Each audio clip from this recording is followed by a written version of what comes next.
لو انت ما استعملتش البتاع ده قبل كده وعايز تبقى فاهم الهيد بيشتغل ازاي، يبقى الفيديو ده ليك.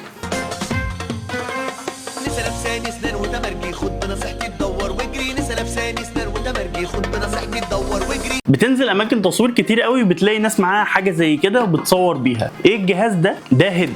ده بيكون عباره عن فلاش بينور لما الشخص يبدا ان هو يصور. الجهاز ده بيشتغل ازاي وايه التفاصيل بتاعته؟ تعالى كده واحده واحده وانا اشرحها لك. اول حاجه في الهيد الكفر بتاعه، الكفر اللي قدام ده بيتشال عن طريق ان انت بتلف القطعه المعدنيه اللي من قدام دي. تلاقي هنا في زرار، الزرار ده بتدوس عليه بتسحبه لورا وبتلف القطعه دي وبتشيل. هي دي اللمبه اللي بتنور معاك وانت شغال. نيجي بقى عند الجزء اللي في الظهر. اول حاجه ان احنا بنركب الفيشه في الظهر في الجزء ده.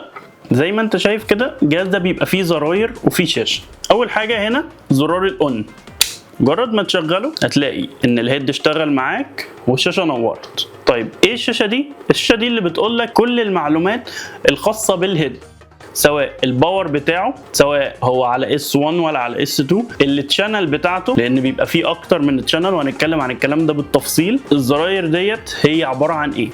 الزرار ده هو اللي بيقلب بين التشانل. بصيت هنا هتلاقي ان ديت التشانل اللي انت بتبقى عليها، سواء A او B او C او ارقام، شانل 1 2 3 4. التشانل دي بتبقى هي نفسها التشانل اللي موجوده في التريجر. يعني هنا مثلا احنا عندنا A و B و C و D، ده التريجر. نقدر ان احنا نشغل التشانل A.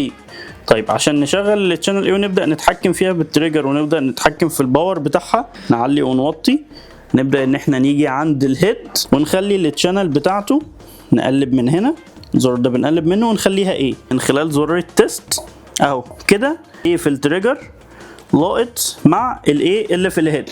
بالنسبه للزرار ده، ده الزرار بتاع السليف، اتكلمنا عنه في فيديو قبل كده اللي هو بيخليها على سليف 1 او سليف 2. طيب بالنسبه للباز، الزرار بتاع الباز ده اللي بيشغل الصوت، ان انت لما تيجي تصور يعمل صوت. بالنسبه للحته بتاعه المود اون واوف دي، الهيد بيكون فيه لمبه استشعار بتبقى منوره لك نور كده بسيط عشان تظبط عليه الفوكس، عشان تبقى شايف شكل الظل. اون واوف ديت بتبقى مدياك ليفلين من الباور، باور ضعيف وباور قوي، مقفول خالص. واخر حاجه هو زرار التست اللي بتتاكد منه ان الهيد بتاعك شغال ومتوصل واللمبه تمام وكل حاجه شغاله. وبس كده، هو ده حوار الهيد اللي وجع لك دماغك من اوله لاخره.